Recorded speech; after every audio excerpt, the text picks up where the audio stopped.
లేవియకాండము 18వ అధ్యాయము. మరియు యెహోవా మోషేకు ఈలాగు సెలవిచ్చెను, నేను మీ దేవుడనైన యెహోవానని నీవు ఇశ్రాయేలీయులతో చెప్పుము. మీరు నివసించిన ఐగుప్తు దేశాచారముల చొప్పున మీరు చేయకూడదు. నేను మిమ్మును రప్పించుచున్న కనాను దేశాచారముల చొప్పున మీరు చేయకూడదు. వారి కట్టడలను బట్టి నడవకూడదు. మీరు నా విధులను గైకొనవలెను. నా కట్టడలను బట్టి నడుచుకొనుటకు వాటిని ఆచరింపవలెను. మీ దేవుడనగు నేను యెహోవాను. మీరు నా కట్టడలను నా విధులను ఆచరింపవలెను. వాటిని గైకొనువాడు వాటి వలన బ్రతుకును. నేను యెహోవాను. మీలో ఎవరును తమ రక్త సంబంధుల మానాఛేదనమును తీయుటకు వారిని సమీపింపకూడదు. నేను యెహోవాను. నీ తండ్రికి మానాఛేదనముగానున్న నీ తల్లి మానాఛేదనమును తీయకూడదు. ఆమె నీ తల్లి. ఆమె మానాఛేదనమును తీయకూడదు. నీ తండ్రి భార్య మానాఛేదనమును తీయకూడదు. అది నీ తండ్రిదే. నీ సహోదరి మానాఛేదనమును, అనగా ఇంటిలో పుట్టినదేమి వెలుపల పుట్టినదేమి, నీ తండ్రి కుమార్తె యొక్క అయినను నీ తల్లి కుమార్తె యొక్క అయినను మానాఛేదనమును తీయకూడదు. నీ కుమార్ని కుమార్తె మానాఛేదనమునైనను కుమార్తె కుమార్తె మానాఛేదనమునైనను తీయకూడదు. అది నీది.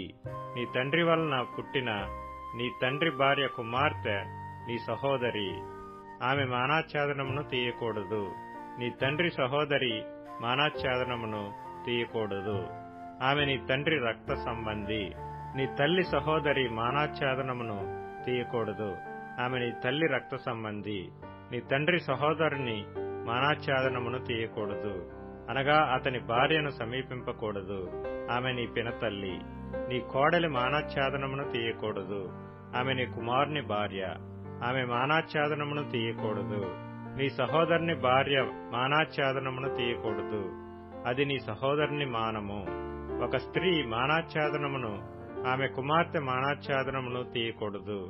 ఆమె కుమారుని కుమార్తె మానాఛేదనమునైనను ఆమె కుమార్తె కుమార్తె మానాఛేదనమునైనను తీయుటకు వారిని చేర్చుకొనకూడదు. వారు ఆమె రక్త సంబంధులు. అది దుష్కామ ప్రవర్తన. నీ భార్య బ్రతికియుండగా ఆమెను పీడించుటకు ఆమె సహోదరి మానాఛేదనమును తీయుటకు ఈమెను ఆమెతో పెండ్లి చేసుకొనకూడదు. అపవిత్రత వలన స్త్రీ కడగా ఉండునప్పుడు ఆమె మానాఛేదనమును తీయుటకు ఆమెను సమీపింపకూడదు. నీ పొరుగువాని భార్య యందు నీ వీర్యస్ఖలనము చేసి ఆమె వలన అపవిత్రత కలుగు చేసుకొనకూడదు. నీవు ఏమాత్రమును నీ సంతానమును మొలెకు నిమిత్తము అగ్నిగుండమును దాటనీయకూడదు. నీ దేవుని నామమును అపవిత్రపరచకూడదు. నేను యెహోవాను. స్త్రీ శయనము వలె పురుష శయనము కూడదు. అది హేయము. ఏ జంతువునందును నీ స్ఖలనము చేసి దాని వలన అపవిత్రత కలుగు చేసుకొనకూడదు. జంతువు స్త్రీని పొందినట్లు ఆమె దాని ఎదుట నిలవరాదు. అది విపరీతము. వీటిలో దేని వలనైనను అపవిత్రత కలుగు చేసుకొనకూడదు. నేను మీ ఎదుట నుండి వెళ్లగొట్టుచున్న జనములు వాటన్నిటి వలన అపవిత్రులైరి. ఆ దేశము అపవిత్రత కలది కనుక నేను దాని మీద దాని దోష శిక్షను మోపుచున్నాను. ఆ దేశమందు కాపురమున్న వారిని వెళ్లగ్రక్కి వేయుచున్నది. కాబట్టి ఆ దేశము మీకంటే ముందుగానున్న ప్రజలను వెళ్లగ్రక్కి వేసిన ప్రకారము మీ అపవిత్రతను బట్టి మిమ్మును వెళ్లగ్రక్కి వేయకుండునట్లు మీరు, అనగా స్వదేశీయే గాని మీలో నివసించు పరదేశీయే గాని ఈ హేయక్రియలన్నిటిలో దేనిని చేయక ఈ నా కట్టడలను నా విధులను ఆచరింపవలెను.